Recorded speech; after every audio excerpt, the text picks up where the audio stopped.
4절부터 9절 말씀입니다. 창세기 12장 4절부터 9절 말씀. 한 절씩 교독하겠습니다. 이에 아브라함이 여호와의 말씀을 따라갔고 롯도 그와 함께 갔으며 아브라함이 하란을 떠날 때에 75세였더라. 아브라함이 여호와의 사자와 조카 롯과 하란에서 모든 소유와 모든 사람들을 이끌고 가나안 땅으로 가려고 떠나서 마침내 가나안 땅에 들어갔더라. 아브라함이 그 땅을 지나 세겜 땅 모레 상수리 나무에 이르니 그때에 가나안 사람이 그 땅에 거주하였더라. 여호와께서 아브라함에게 나타나 이르시되 내가 이 땅을 내 자손에게 주리라 하시니라. 자기에게 나타나신 여호와께 그가 그곳에서 제단을 쌓고 거기서 베델 동쪽 산으로 옮겨 장막을 치니 서쪽은 베델이요 동쪽은 아이라. 그가 그곳에서 여호와께 제단을 쌓고 여호와의 이름을 부르더니 점점 남방으로 옮겨갔더라. 아멘. 네, 우리 좌우변에 인사 한번 해주시면 좋겠습니다. 만나서 반갑습니다. 잘 오셨습니다. 네. 하나의 또 특별한 인사를 하나 더 하면 좋겠습니다. 저의 선물이 되어서 고맙습니다. 이렇게 인사드립니다.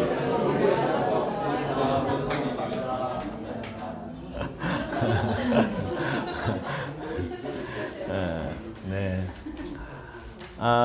우리 세상에는 독특하고도 남다른 그런 이제 사람 또는 회사, 기업들이 많습니다. 그런 또 특별함, 또 독특함 뭐 이런 것 때문에 성공과 인기에 또 발판이 되기도 하고요. 뭐 어떤 의미에서 우리 세상을 주목시키는 방법은 독특함이나 또 특별함 뭐 이런 것들이 있어야 또 살아남을 수 있는 이런 세상이 된 것 같습니다. 제가 그런 회사 하나를 소개하고 싶은데요. 미국의 이 자포스라는 회사입니다. 여러분 여기 신발 이런 신발 한번 보셨죠? 예. 이 신발이 그 연 매출이 10억 달러라고 이야기해요. 10억 달러. 그러니까 우리나라 돈으로 환율로 계산해 보면 1조 3천억 원 정도가 연 매출이 그렇게 되고 있고요. 그리고 더 중요한 것은 재구매율. 그러니까 신발을 한번 산 사람이 또다시 이 신발을 사는 퍼센트가 무려 75%나 된다고 합니다. 그러니까 뭔가 이렇게 내공이 있는 그런 기업이라고 그렇게 이야기할 수 있죠. 근데 이 회사의 모토가 굉장히 중요해요. 이 회사는 그 신발을 파는 회사가 아니라 행복을 파는 회사다. 이런 모토를 가지고 전 직원들이 이런 생각으로 이제 일을 한다고 하는데요. 사실 이 고객들에게 행복을 팔려면 이 직원 자체가 행복해야 되지 않습니까? 그래서 직원의 행복을 위해서 이 회사가 최선을 다하고, 그래서 이제 대부분 회사에서는 우리가 이제 뭐 위에 직장 상사가 이렇게 있고 계급별로 진급이 되고 이렇게 하는데, 이 회사는요, 그런 상사가 하나도 없대요.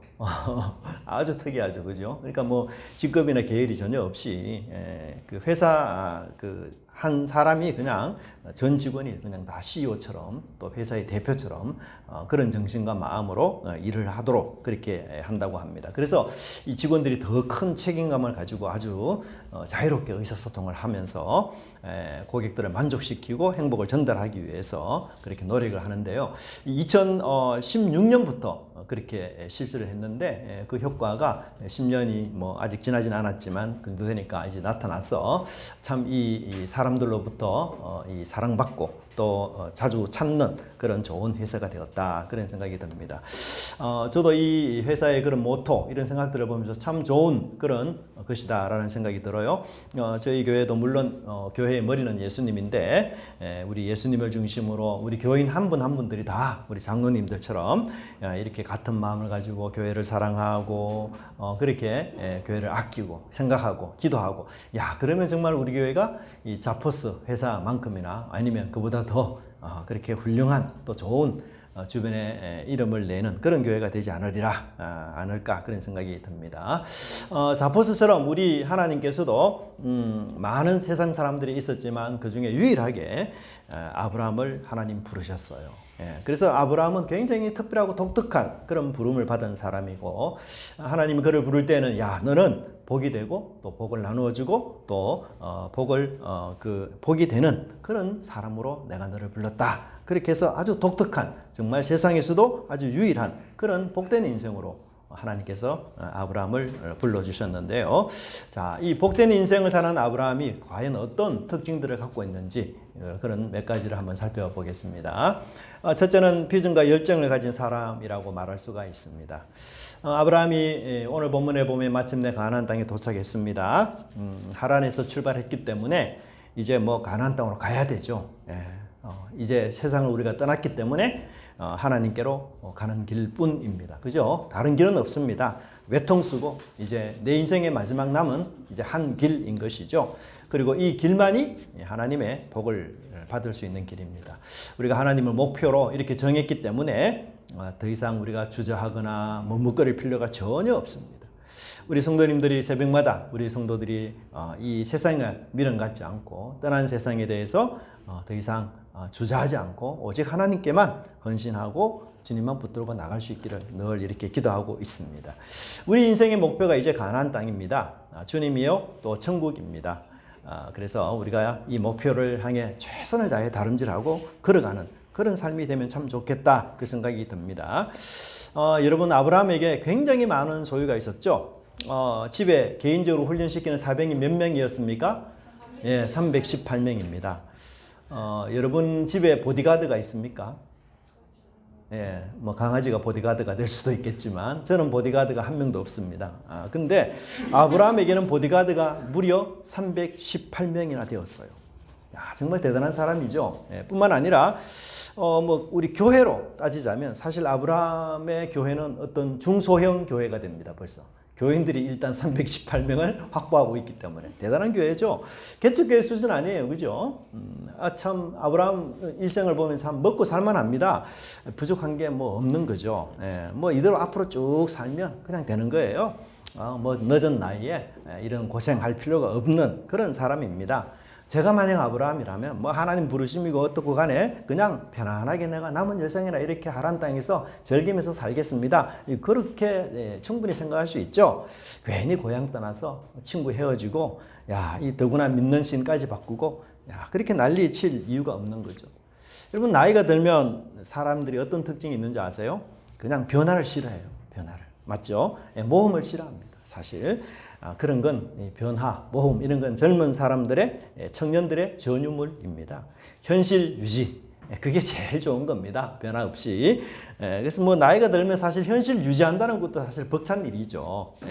그런데도 놀랍게 아브라함은 하란을 떠났어요. 모험을 감행했습니다. 그리고 가나안 땅으로 향했어요. 그 이유가 도대체 뭘까요? 하나님께서 아브라함에게 놀라운 비전을 주셨기 때문에. 아브라함 생애에 있어서 가장 중요한 꿈, 그 꿈이 이제 가나안 땅에 있기 때문인 것입니다.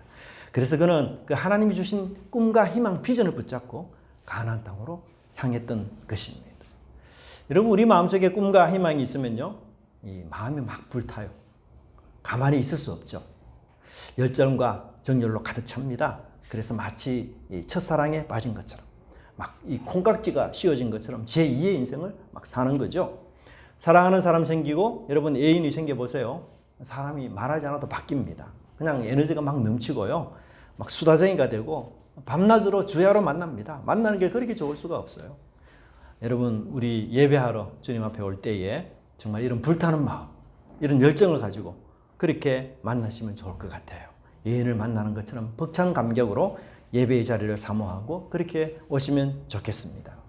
하나님은 여러분 부도수표 남발하는 분이 결코 아니죠. 하나님을 가까이 하는 만큼 하나님께서 반드시 복으로 함께 하신다는 것 꼭 기억하시기 바랍니다.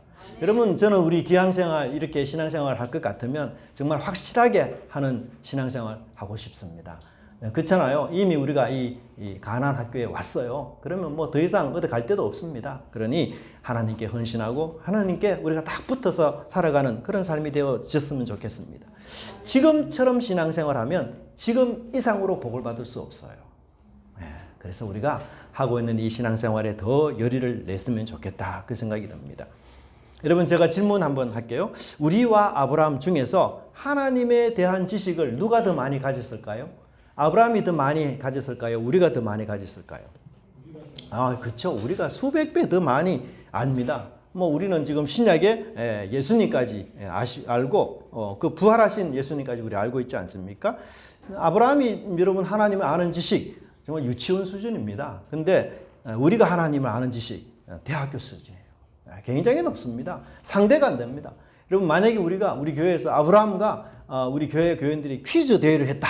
그럼 우리가 다 이겨요. 우리 퀴즈 대회로 얼마나 단련했습니까? 정말 어느 교회가 와도 우리 교회 넘어지지 않습니다. 다 이깁니다. 다 덤벼 다 이겨요.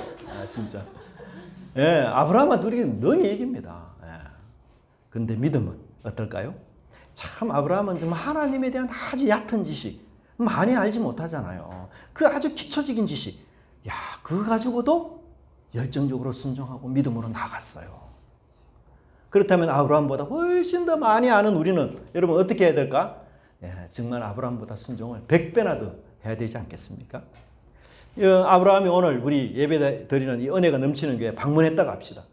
그러면 아브라함이 우리를 보고 칭찬할까요? 아니면 꾸지람할까요? 저는 죄송한 말씀이지만 정말 우리가 이왕 이렇게 하나님 앞에 헌신하는 상황에서 우리 하나님께 올인하고 하나님께 우리 인생을 걸고 정말 하나님 역사하지면 안 된다라는 그런 가난하고 절박한 마음으로 우리 주님께 나와서 그렇게 예배하고 주님을 찾는 그 열정들 우리가 다시 한번 회복했으면 좋겠다 그 생각이 듭니다. 그런 첫사랑과 같은 열정만 우리가 솟아난다면 정말 얼마든지 가능하고 수고하는 것, 애쓰는 것 아무 문제가 아니에요. 여러분 사랑하면 수고하는 것 당연합니다. 주를 사랑하면 주를 위해 수고하는 것 기쁜 마음으로 하게 되는 것이죠. 하나님께 복을 받은 사람들입니다. 이제 여러분들이 복을 받을 것이고 복이 될 것이며 복을 나누어 주는 사람이 될 것이에요. 그런 꿈과 비전으로 하나님 여러분 부르셨습니다. 그 꿈, 그 비전 여러분 마음속에 깊이 새기고 그래서 열심을 품고 주를 섬기는 저와 여러분의 삶이 되기를 간절히 바랍니다. 두 번째는 하나님의 가르침을 따르는 사람이 복된 사람이요 독특한 사람입니다. 가나안 땅에 도착한 아브라함은 이 세겜이라는 곳에 도착을 했습니다. 근데 그곳은 뭐 세겜 같으면 굉장히 넓은 지역이잖아요. 근데 특별히 어떤 곳에 도착했는가? 세겜 땅 모래 상수리 나무가 있는 곳에 도착했다. 그렇게 이야기를 하고 있습니다. 이 모래라는 말은 우리가 내일 모레 이런 뜻이 아니고요. 선생, 가르침 이런 뜻입니다. 그래서 모래 상수리 나무라는 말은 뭐예요? 가르침의 상수리 나무 이런 뜻이에요. 우리나라에 보면 이 성황당 나무 아시죠? 말 어귀에 아주 큰 고목들 이런 고목에 우리가 뭐 굿도 하고 푸닥거리도 하고 이렇게 하면서 이 성황나무 이런 나무하고 유사한 게 상수리 나무예요. 그러니까 여러분 상수리 나무 보십시오. 그늘이 정말 대단하죠. 정말 우람한 나무고 풍성하고 감탄이 절로 나오는 그런 나무고요. 정말 그곳에 앉아 있으면 막 복이 그냥 들어올 것 같은 그런 풍성한 그늘도 제공해주고 있습니다. 성경 시대에는요, 사람들이 이 한 나라의 제국을 대부분 나무로 비유를 해요. 그래서 느부갓네살 왕이 이렇게 꿈을 꾸는데 그 꿈 속에 어떤 꿈을 꾸게 됩니까? 굉장히 큰 나무가 이 꿈 속에 보였는데 그 나무에 온갖 과실수가 다 맺혀가지고 동물들도 짐승들도 다 그 나무 아래에서 휴식을 취하고 열매를 먹고 심지어 사람들까지도 와서 열매를 먹는 그런 꿈을 느부갓네살 왕이 꾸었거든요. 그러고는 깜짝 놀라가지고 이 꿈이 도대체 뭔 뜻이냐? 아무도 해석하는 사람이 없을 때 다니엘이가 뭐라고 이야기합니까? 이 아름다리 나무는 당신의 제국입니다. 느부갓네살 왕의 제국이 바로 이 아름다리 나무입니다. 이 나무를 통해서 모든 짐승과 모든 백성들이 생명을 얻습니다. 그렇게 해서 이 나무가 굉장히 중요한 이 나라 혹은 국가의 중요한 그 뼈대가 되는 그런 역할을 했었어요. 그리고 이 고대 세계에서는 이 나무가 바로 하늘과 땅을 이어주는 그런 역할을 한다고 했습니다. 그래서 이 상수리 나무의 밑둥치는 이 땅의 배, 사람의 배에 해당하는 그런 것이고요. 그 꼭대기는 하늘로 여겨졌습니다. 그래서 이 상수리 나무는 인간과 하늘로 연결해주는 다리, 그리고 인간과 신이 만나는 장소로 그렇게 여겨졌던 것이에요. 그러니까 이곳에서 뭐예요? 신의 계시가 주어지고 또 신의 가르침이 주어지고 신의 뜻이 여기서 드러난다. 이렇게 믿었던 것이었어요. 그래서 이 상수리 나무를 사람들이 섬기면서 가르침을 받고 교훈을 받고 그런 활동을 했던 것을 보게 됩니다. 여러분 구약 시대에는요, 그 강을 다스리는 신이 따로 있고 산을 다스리는 신이 따로 있으며 또 바위 주변을 다스리는 신이 다 따로 있습니다. 그러니까 모래 상수리 나무라는 것은 바로 이 세겜 지역을 다스리는 그런 신이었던 것이었어요. 여러분 하나님께서 아브라함에게 주고자 하는 이 땅은 무주공산이 아닙니다. 그죠? 아무도 살지 않는 그 비어있는 신천지가 아니었고 환상의 무인도도 아니었습니다. 강력한 원주민들, 토착민들이 그곳에 살고 있었어요. 터줏대감으로. 그곳에 이미 주인으로 있었습니다. 세겜에 들어서자마자 아브라함이 만난 것은 동네 입구에 보이는 예사롭지 않는 아주 크다란 상수리 나무였습니다. 하나님을 전혀 인정하지 않는 땅이었고 하나님 믿는 사람 환영하지 않는 그런 땅이었어요. 그곳에서는 모래 상수리 나무가 왕노릇하는 것이었어요. 모래 상수리 나무의 가르침과 교훈을 받아야만 너희들 이 땅에서 살 수 있다. 이렇게 이야기했어요. 다른 가르침들 다 사이비요, 다 이단이다. 그렇게 이야기합니다. 여러분 우리 이 세상을 한번 보십시오. 우리가 사는 이 세상은 정말 선생을 목말라 하고 가르침을 목말라 합니다. 유튜브에 들어가 보십시오. 정말 그곳은 모래 상수리 나무가 천지입니다. 어디에 주식을 꼭 투자하십시오. 그렇게 가르치는 곳이 있는가 하면 돈을 수십 배 불리는 방법 이것입니다. 이렇게 가르쳐 주기도 하고요. 부동산 투자 정보, 땅 정보 이런 거 얼마나 많이 알려주고 있습니까? 물론 유익한 정보가 많죠. 그리고 우리가 실제로 배워야 될 것도 있습니다. 여러분 저는 탁구를 좋아해요. 그래서 탁구의 그 다양한 서브 기술을 익히기 위해서 부지런히 자주 유튜브 모래 상수리 나무에 방문을 합니다. 접속을 해서. 우리 역사, 우리 경제, 우리 컴퓨터를 다루는 지식, 정말 유튜브는요 가르침의 보고라고 말할 수도 있지 않습니까? 온갖 전문가들이 정말 다양한 내용들을 얼마나 많이 올리는지 몰라요. 그래서 우리가 그런 정보를 통해서 가르침을 통해서 삶의 질도 좀 높이고 음식의 반찬도 좀 달라지고 세상에 보는 눈도 좀 달라지는 그래서 이 기계를 다루는 그런 정보도 우리가 나아집니다. 근데 여러분 가르침 중에서 참된 가르침은 과연 무엇일까요? 이 세상에 많은 가르침이 있습니다. 근데 그 가르침 위에 있는 가르침, 교훈 위에 있는 교훈, 가르침의 최고 수준, 가르침의 최고봉은 과연 무엇일까요? 가르침의 제왕은 무엇일까요? 그것은 바로 선과 악을 구별하는 지식이에요. 에덴 동산에 있었던 두 나무가 무엇입니까? 바로 선알게 알건 나무와 생명나무입니다. 그런데 여러분 선악을 알게 하는 나무와 생명나무가 마치 형제처럼 왜 나란히 같이 그렇게 있을까요? 선악을 알게 하는 나무가 있다면 그 옆에는 부귀영화의 나무 이렇게 있을 수도 있잖아요. 그런데 그렇지 않고 이 선악을 알게 하는 나무와 생명나무가 마치 형제처럼 나란히 그렇게 써 있어요. 그건 뭘까요? 결국 선악을 분별하는 이 지혜가 무엇을 얻게 됩니까? 생명을 얻게 되는 길이기 때문에 그런 것이에요. 그래서 이 선악을 알게 하는 나무와 생명나무는 전혀 무관한 것이 아닙니다. 하나님은 너희들이 선을 행하면 생명을, 그러나 악을 행하면 심판을 받을 것이라 그렇게 말씀하셨어요. 그러니까 이 선악의 나무와 생명나무가 나란히 함께 있을 수밖에 없는 것입니다. 여러분 이 세상의 최고의 지혜 중의 지혜는 바로 선악을 분별하는 지혜예요. 근데 이 선악을 분별하는 세상의 단 하나의 지혜는 뭐예요? 바로 하나님의 가르침, 하나님의 교훈이라는 사실입니다. 신명기 4장 6절은 우리에게 하나님 말씀이 얼마나 놀라운 지혜를 품은 말씀인지를 이렇게 말씀하고 있어요. 여러 민족 앞에 너희의 지혜요 너희의 지식이라 그들이 이 모든 규례를 듣고 이르기를 이 큰 나라 사람은 과연 지혜와 지식이 있는 백성이로다. 여러분 하나님 말씀을 듣고 순종하는 것 그게 큰 사람, 위대한 사람, 존경받는 사람의 지름길이라고 이야기하고 있어요.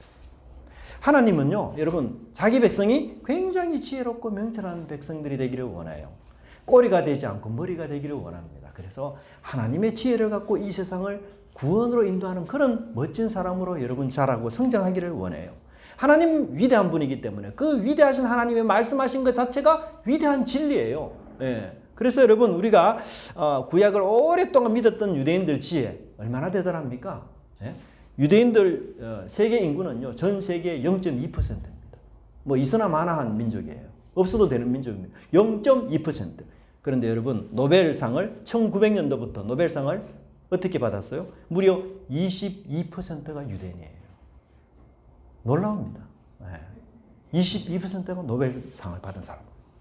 여러분, 유대인들이 이렇게 노벨상을 많이 얻게 됐다는 건 뭐예요? 그들이 정말 창의적이고 정말 우수한 민족이라는 사실, 우리에게 알려주는 것 아닙니까? 그들이 도대체 어떻게 그렇게 창의적이고 우수한 민족이 됐을까요?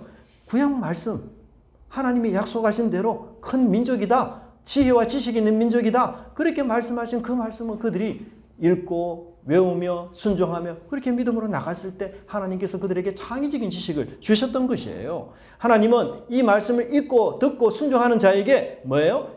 야, 너희들 지혜로운 사람이 된다. 지혜로운 자녀가 된다. 그래서 하나님을 경외하는 것이 무엇의 근본입니까? 지혜의 근본이라고 말씀하고 있지 않습니까? 여러분, 우리가 사는 이 땅에 모래상수리 나무가 가득한 곳입니다. 정말 수많은 가르침이 이 세상에 존재합니다. 하루에도 우리가 수많은 정보를 듣고 접합니다. 하지만 우리가 그 가르침대로 그대로 수용해서는 안 될 것입니다. 어디에 걸러야 됩니까? 말씀의 체에 걸러야 합니다. 율법의 여과지에 통과시켜 보아야 합니다. 그래서 이 선언과 악의 절대적인 하나님 말씀에 그 가르침이 합한 것인지 불합리한 것인지 우리가 파악해 보아야 하는 것이에요. 그래서 우리는 선을 행하고 악을 멀리해야 되고, 어떤 유용한 정보라도, 대박이 되는 정보라도 그것이 하나님께 옳지 않는 것이라면 우리는 거의 멀리할 수 있는 그런 사람이 되어야 되는 것이에요. 여러분, 하나님의 선을 찾는 사람에게는 세상이 주지 못할 선물을 하나님 주셔요. 그게 뭔가 하면 하나님의 생명을 하나님 그 사람에게 줍니다.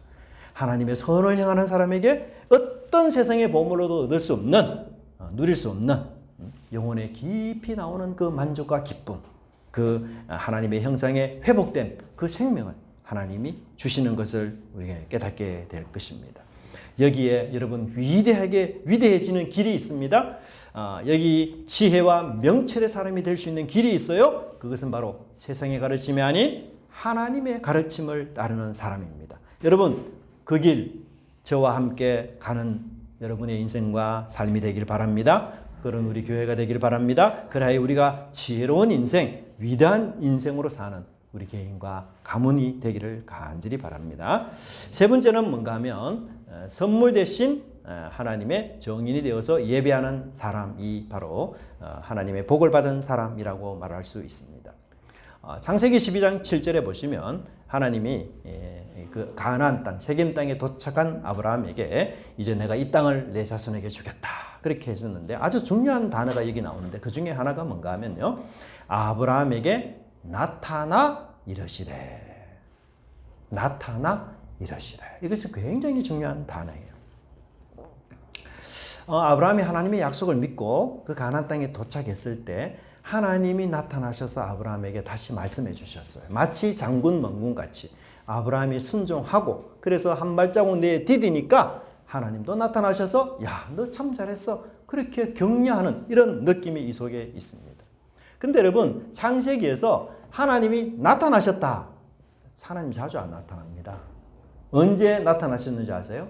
창세기 4장에 보면 하나님이 아담과 하와에게 에덴 동산에서 딱 한 번 나타나셨어요. 그리고는 한 번도 나타난 일이 없어요. 물론 하나님이 에녹이라든지 노아에게 말씀을 하셨어요. 말씀으로만 임했지 하나님이 직접 나타나시고 임재하시고 강림하신 적은 단 한 번도 없습니다. 아담과 하와 이래로. 근데 바로 이 상황에서 하나님이 아브라함에게 나타나셨어요. 참 놀랍지 않습니까? 하나님이 이렇게 가나안 땅에 온 아브라함에게 그냥 말씀으로만 할 수 있어요.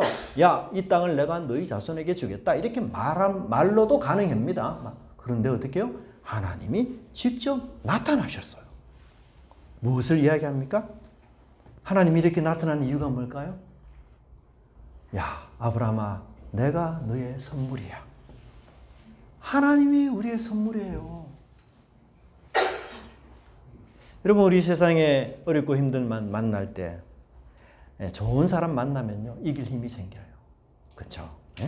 목마른 좋은 사람은 정말 샘솟는 옹달샘 같은 사람. 정말 목마르고 힘든 나에게, 갈증 나는 나에게 생수 같은 사람. 정말 여름 더운 날 지치고 힘든 나에게 냉수 같은 사람.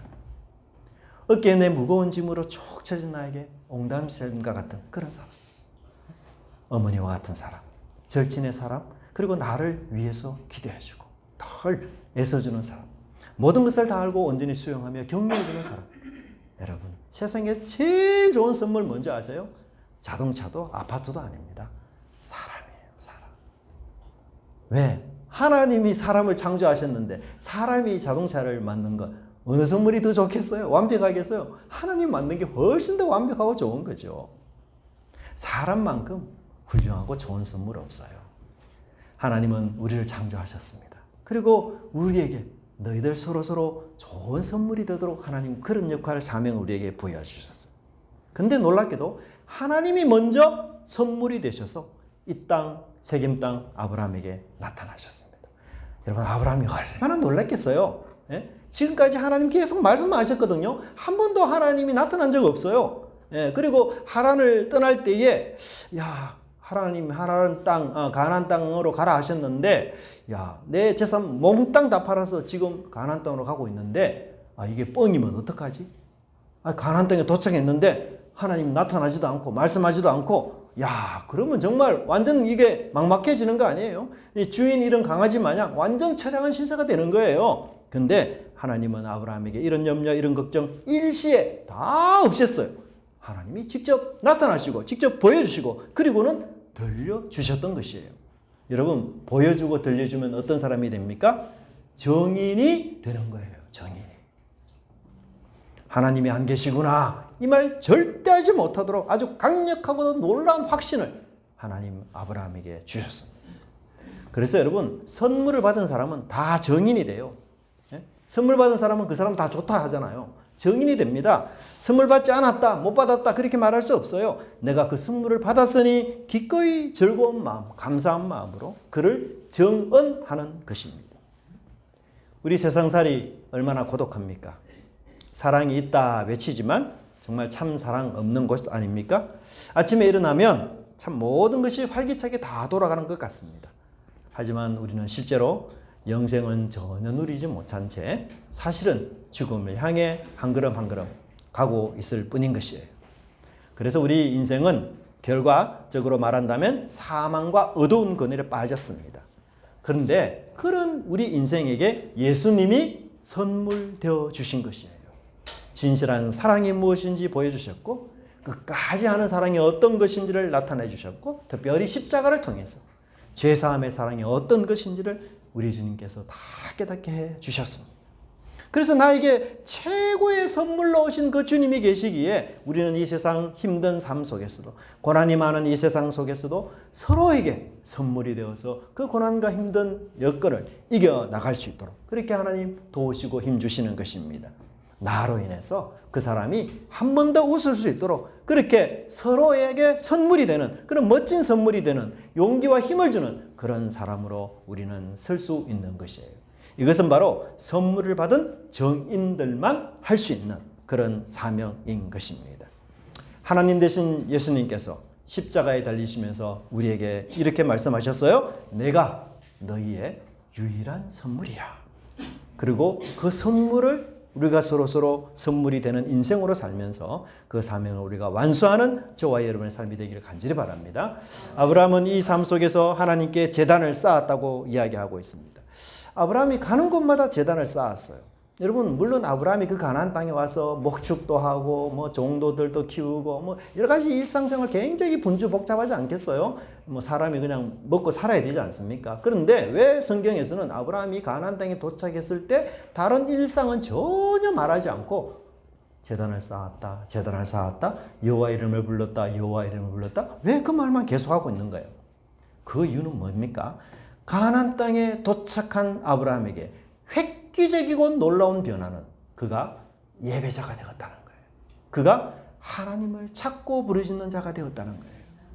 아브라함 여러분, 어디를 가든지 제단을 쌓고 예배를 드렸습니다. 가는 곳마다 예배처를 만들고 기도처를 만들고 개척교회를 그가 세웠던 것이었습니다.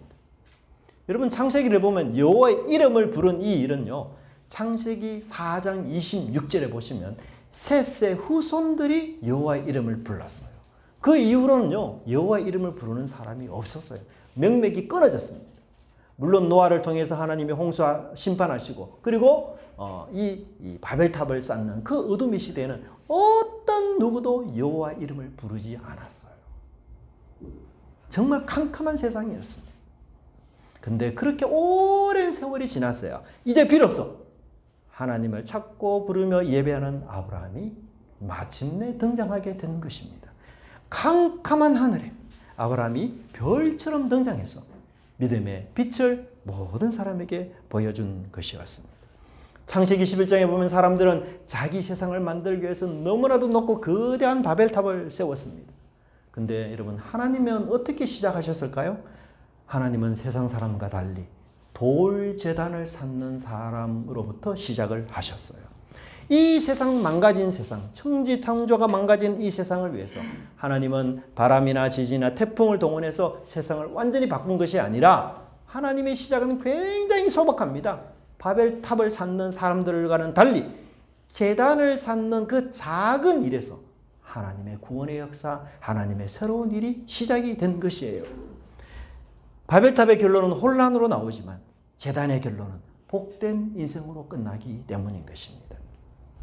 여러분 키가 2m 70cm나 되고 입는 갑옷의 무게만으로도 57kg가 되고 창날만 7kg가 되는 이 골리앗을 누가 이겼어요?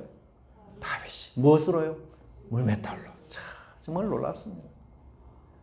바벨탑은 골리앗과 같은 것이에요. 많은 사람들의 이목을 집중시키고 승리와 성공을 줄 것처럼 보입니다. 정말 위대하게 보입니다. 야, 저 사람 모든 걸 다 할 수 있겠다 이렇게 보여요. 근데 하나님은 골리앗이 아니라 어린 목동 믿음의 사람 다윗을 바벨탑이 아니라 볼품없이 보이는 그 돌제단, 그 제단을 선택하셔서 새로운 일을 하나님 시작하셨어요. 이것이 인간이 하는 일과 하나님이 하는 일의 극단적인 대조입니다. 여러분 하나님은 세를 하실 때 가장 먼저 누구를 찾습니까? 참된 예배자를 찾으셔요. 세상에 보기에는 볼품없은 그 돌제단을 쌓는 그 일을 통해서 하나님은 새 일을 행하십니다. 그 예배자가 바로 아브라함이었고 그 예배자 아브라함을 통해서 하나님은 복의 시조가 되도록 그렇게 부르셨습니다. 복은 바로 제단을 쌓는 일에서, 복된 인생은 바로 하나님을 찾고 예배하는 인생에서 시작이 되는 것을 보게 됩니다. 여러분 아브라함은 첫 예배자 그리고 예배의 시조, 예배의 출발자가 되었습니다. 저는 여러분의 가정과 가문에서 정말 여러분들이 예배의 출발자가 되고 예배의 시조가 되기를 간절히 바랍니다. 그래서 하나님의 복을 받고 지혜와 명철로 가득한 그런 인생 되시기를 간절히 빌고 원합니다. 그리하여 이 위대한 복으로 우리 타락한 이 세상은 여러분 가정을, 여러분 우리 사회를 에덴으로 만드는 그런 놀라운 은혜가 있기를 간절히 바랍니다. 다 같이 한번 기도하겠습니다. 하나님 아버지 감사합니다. 저희들에게 하나님의 뜻과 은혜를 저희들에게 허락해 주시고 이 놀라운 은혜와 사랑으로 저희들을 인도하여 주시니 진심으로 감사함을 드립니다. 하나님, 아브라함이 하나님을 만나고 난 뒤에 가나안 땅의 열정과 비전으로 주님을 위하여 정말 주님을 찾고 간절히 부르짖으며 예배하는 자로 우뚝 섰는 것을 저희들이 보면서 하나님 우리에게도 이런 아브라함 같은 하나님 나라의 비전과 열정들을 허락해 주셔서 우리가 이 비전과 열정을 품고 주를 열심으로 주를 섬기는 저희 복된 인생들 되게 하여 주시옵소서. 세상에 여러 많은 가르침들이 난무하지만 하나님 우리가 먹을 양식은 오직 하나님 말씀밖에 없음을 저희들이 깨닫고 위대하고 또 지혜롭고 명철해지는 이 하나님 말씀 저희들이 날마다 먹고 자라서 하나님 아버지 이 땅을 주님의 뜻 가운데서 하나님의 뜻을 드러내는 그런 귀한 사람들로 세워질 수 있게 주님 인도하여 주시옵소서. 우리 가정, 우리 가문에 또 아버지 하나님 저희들이 예배의 시조가 되고 첫 출발자가 되어서 하나님의 복을 향유하고 누리는 그리고 나누는 귀한 믿음의 사람 될 수 있도록 주께서 함께하여 주시옵소서. 감사드리고 예수님 이름으로 기도드리옵나이다. 아멘.